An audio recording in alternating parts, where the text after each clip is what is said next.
comprehensive sexual education sa Pilipinas, nandito na naman tayo.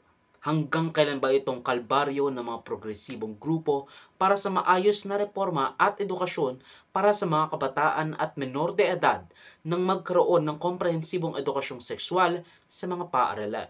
Ipinropose ni Senator Risa Ontiveros ang Senate Bill No. 1979 o ang Proposed Prevention of Adolescent Pregnancy Act na naglalayong magbigay ng komprehensibong edukasyon sa mga mag-aaral tungkol sa kanilang sexualidad, organs, and basically reproductive organs, at rapidly maturing bodies.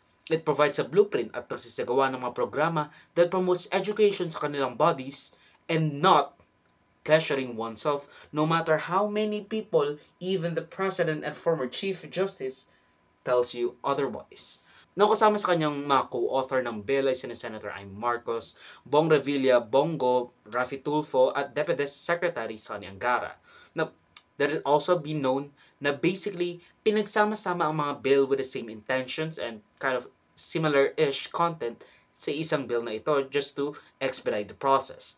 Now, it is no surprise that the Philippines is generally socially conservative with large tolerance and sometimes even acceptance for LGBTQ plus people with some leftist ideal thrown in the mix. I mean, shocker, di ba? I mean, who would have guessed na ang isang majority Christian nation, Catholic, would be conservative?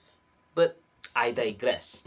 Maraming senador na ngayon ang nagba-backtrack sa kanilang backing ng bill sa mga signature nila kasi I think around 18 senators have already signed the bill for expedited process. And ngayon nagba-backtrack sila sa kanilang backing ng bill, saying na yung mga nasa bill hindi sa kanila, trying to get out of the way dahil sa fury